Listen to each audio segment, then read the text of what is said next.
같이 말씀 보겠습니다. 누가복음 14장 15절에서 24절까지 말씀 보겠습니다. 누가복음 14장 15절부터 24절까지 말씀입니다. 저와 여러분들 한 절씩 교독하겠습니다. 제가 먼저 읽습니다. 함께 먹은 사람 중에 하나가 이 말을 듣고 이르되 무릇 하나님의 나라에서 떡을 먹는 자는 복되도다 하니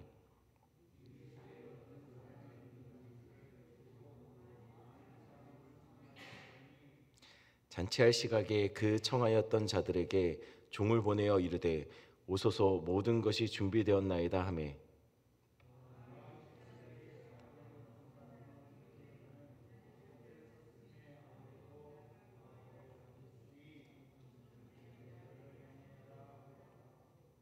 또 한 사람은 이르되 나는 소 5겨리를 샀음에 시험하러 가니 청컨대 나를 양해하도록 하라 하고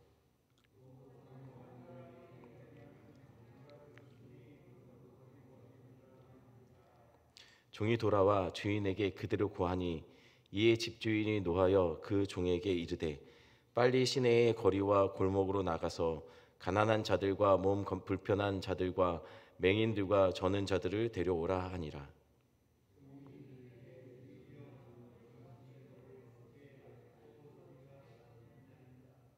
주인이 종에게 이르되 길과 산 울타리가로 나가서 사람을 관건하여 데려다가 내 집을 채우라.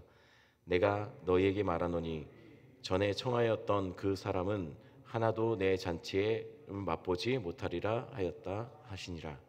아멘. 기도 한번 하겠습니다. 하나님, 우리 성도들도 한 주간을 시작하는데 이 한 주간 주님 정말 마음껏 주님과 동행하며 마음껏 주 안에서 아버지 하나님 정말 좋은 일들 말씀에 순종하였더니 아버지 안에 하나님께서 놀랍도록 행하셨다라는 간증들이 풍성한 한 주 될 수 있도록 주여 붙잡아 주시옵소서. 말씀 앞에 섭니다. 하나님 말씀을 들을 때마다 깨닫게 하여 주시고 순종케 하여 주시고 아버지 하나님 순종한 삶이 또한 열매로 나타나기를 간절히 소원합니다. 인도하시는 하나님 감사를 드리며 예수님의 이름으로 기도드렸습니다. 아멘. 예수님은 앞장에서 계속해서 바리새인들과 사두개인들의 외식함을 조심하라고 강조하시고 있었습니다. 유대인이라는 선민사상, 혈통적 우월감 이것들이 그들을 구원하는 것은 아니라는 것을 분명하게 말씀하셨습니다. 그러면서 오늘은 율법이나 혈통이 구원을 보장하는 것이 아님을 설명하기 위해 한 가지 비유를 들기 시작하셨습니다. 그 비유의 내용은 이렇습니다. 16절 보면 이르시되 어떤 사람이 큰 잔치를 베풀고 많은 사람을 청하였더니 라고 시작합니다. 어떤 사람이 큰 잔치를 베풀고 많은 사람을 청하였습니다. 여기서 청하였다는 말 속에는 문맥상 이미 공지는 끝났고 참석 여부 의사조차 확인되었던 것을 알 수 있습니다. 그래서 이 참석할 사람들을 염두에 두고 주인은 잔치를 준비한 겁니다. 그리고 드디어 잔치가 다 준비되었습니다. 17절 말씀 볼까요? 17절입니다. 함께 있습니다. 잔치할 시각에 그 청하였던 자들에게 종을 보내어 이르되 오소서 모든 것이 준비되었나이다 하매 시간이 되자 주인은 청하였던 사람을 다시 불렀습니다. 이미 공지는 끝났고 오겠다는 의사도 이미 확인됐고 잔치가 준비가 되자 다시 종들을 보내서 그들에게 오라고 요청한 겁니다. 그런데 문제가 생겼습니다. 분명 성경은 이미 청하였던 자들이라고 분명히 알리고 있는데 종들을 보냈을 때 그들의 반응이 분명히 잔치를 알고 있음에도 불구하고 18절에 보니까 첫 번째 사람은 밭을 샀기 때문에 그 밭에 나가봐야 된다고 거절했습니다. 두 번째 사람은 19절에 소 5겨리를 샀으니 시험하러 가야 한다고 초대를 거절했습니다. 세 번째 사람은 20절에 장가 들었기 때문에 나는 못 가겠다라고 말했습니다. 근데 밭을 사고 소를 사고 장가 든 것이 결혼에 참석하지 못하는 이유가 됩니까? 아니 이거는 이유가 누가 봐도 이거는 잔치에 참석하는 것과는 별 상관이 없는 것 같아요. 의지의 문제이죠. 이유를 들었지만 그 이유가 아닙니다. 어쩌면 다른 이유가 있을 거라는 것이죠. 왜냐하면 분명히 주인은 이미 초청해 놓고 자신들도 그것을 알고 있었고 초청하고 나서 오라고 할 때까지 그렇게 오랜 시간이 걸리지 않은 것처럼 보이기 때문입니다.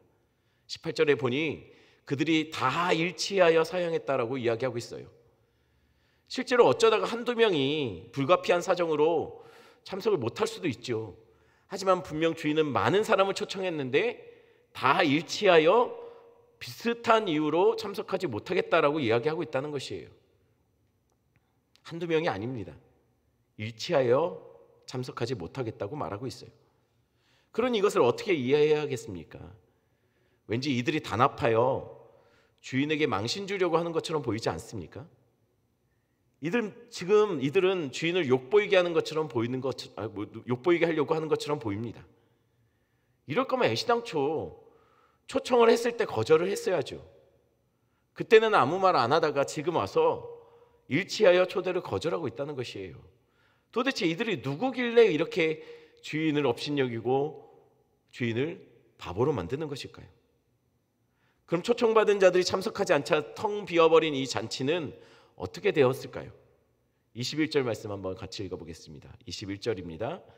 종이 돌아와 주인에게 그대로 고하니 이에 집주인이 노하여 그 종에게 이르되 빨리 시내의 거리와 골목으로 나가서 가난한 자들과 몸 불편한 자들과 맹인들과 저는 자들을 데려오라 하니라. 종이 돌아와 주인에게 그대로 고하였습니다. 그러자 주인은 이 일로 인해 크게 노하였습니다. 이것은 단순한 거절이 아니었기 때문입니다. 잔치가 아닌 주인에 대한 거부며 가볍게 주인을 여기는 행위였기 때문입니다. 그럼 주인은 뭐가 쉽겠습니까? 초청에 응하지 않은 자들에게 주인은 미련을 두지 않았습니다. 그리고 종들에게 명하여 빨리 거리와 골목으로 다니며 가난한 자, 몸 불편한 자, 맹인과 저는 자 누구든지 데려오라고 명령합니다. 초청받은 자들이 거절하자 그 비워진 자리는 이제 초청받지 않았던 자들로 채워지기 시작합니다. 그런데 이렇게 채워진 자들의 면면이 어떻습니까? 가난한 자입니다. 몸이 불편한 자입니다. 맹인들과 저는 자들이었어요. 이들은 당시에 환영받지 못한 자들입니다. 심지어 이들에 대해서 이런 장애를 갖고 이런 불편함을 가진 것을 그들의 죄로 인해서 그들이 얻은 장애라고 말할 정도로 당시 사람들은 이런 자들을 별로 좋아하지 않았고 환영하지 않았습니다. 주인의 잔치에는 이제 어울리지 않는 자들이 주인의 잔치를 채우기 시작했다는 이야기입니다. 그러니 잔치의 격이 얼마나 떨어졌겠습니까? 그런데 놀라운 것은요, 주인은 별로 그것을 의식하지 않다는 거예요. 초청받은 사람들이 오지 않고 채워진 그 자리에 온 사람들에 대해서 그들이 누구인지 별로 주인은 관심이 없습니다. 22절 23절에 보니까 제가 읽어드립니다. 종이 이르되 주인이여 명하신 대로 하였으되 아직도 자리가 있나이다. 주인이 종에게 이르되 길과 산 울타리로 나가서 사람을 강권하여 데려다가 내 집을 채우라. 주인은 종이 누구를 데려왔는지에 관심이 없습니다. 그의 관심은 오직 하나예요. 지금 내 집이 다 채워졌는지에 관심이 있습니다. 사실 여태까지 대신 초청받은 자들의 잔치를 빛낼 그럴 사람들이 아닙니다.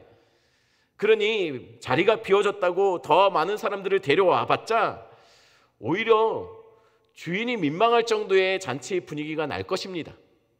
그런데 이상하게도 주인은 그 자리를 기어이 다 채우고야 말겠다는 마음으로 나가서 사람들을 강권하여 내 집을 채우라고 명령하고 있다는 것이죠. 주인의 관심은 집이 채워지는 겁니다. 누가 들어오는지가 아닙니다. 집이 채워지는 겁니다. 그러면서 24절에 이렇게 말하는 거죠. 제가 읽어드립니다. 내가 너에게 말하노니 전에 청하였던 그 사람들은 하나도 내 잔치에 맛보지 못하리라 하였다 하시니라. 그럼 도대체 전에 청하였던 자들은 누구일까요?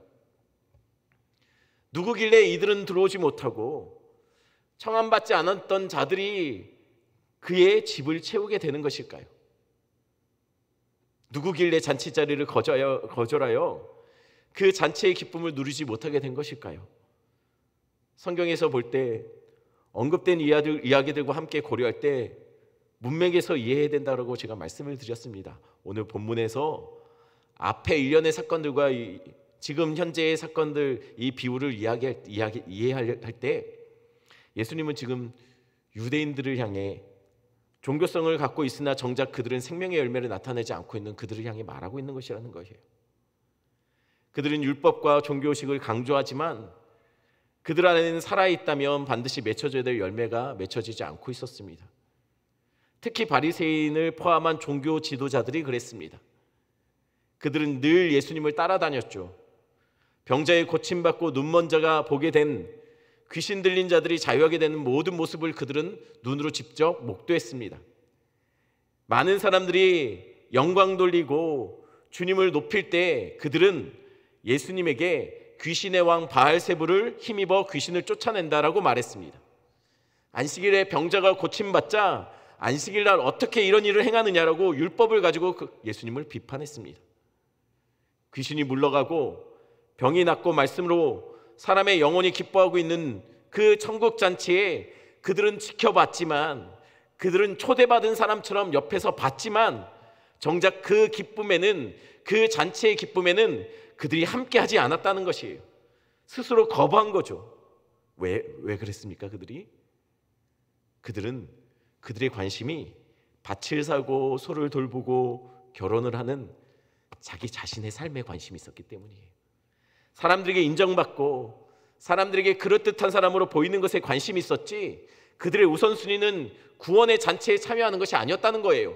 예수님 그분에게 관심이 있는 것이 아니었다는 것이죠. 그래서 대신 누가 그 잔치에 초대됩니까? 일련의 사건들에서 예수님은 계속해서 병자들을 고쳐 주십니다. 가난한 자들을 찾아가시고요, 눈먼 자를 눈뜨게 하시고, 늘 항상 문둥병에 걸린 사람, 귀신 들린 사람을 자유하게 합니다. 누가 봐도 자격 안 되는 것처럼 보이는 자들이 이 구원의 천국 잔치에 참여하게 되었다라는 것이죠. 우리도 바로 그런 자들이라는 거예요. 우리가 신앙생활을 해서 사람들에게 착한 사람, 의롭게 보이는 사람으로 그렇게 보이기 위해서 신앙생활을 시작한 거 아니지 않습니까? 우리가 신앙생활을 시작한 것은 구원의 잔치에 참여하기 위함입니다. 우리는 그래서 그 구원의 잔치의 기쁨을 맛보고 있는 사람들 아닙니까? 그러니 우리의 관심은 주님이 되어야 합니다. 우리의 예배의 관심은 예배에 참석함이 아니고 구원, 그 주님을 만나는 것, 그것이 되어야 합니다. 그리고 기억해야 할 것이 있습니다. 아직도 주님의 집이 비어있다는 사실입니다.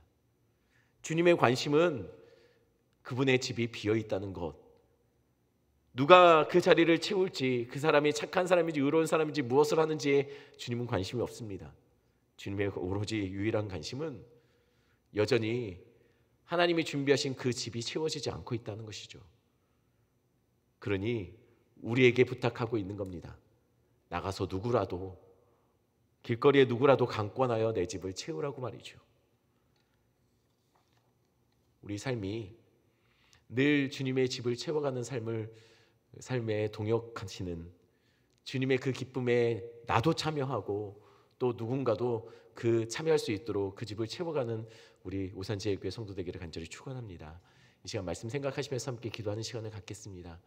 계속해서 기도하는 우리 기도의 제목들, 동성애와 동성혼들 합법화시키려고 하는 여러 가지 움직임들이 하나님 그런 시도들이 부끄러워지게 하여 주시고, 그렇게 하려고 했던 사람들이 하나님 앞에서 주께 정말 자신이 얼마나 부끄러운 짓을 하고 있는지 깨달아 주님 앞에 돌아오게 해달라고 위해서 기도해 주시고요.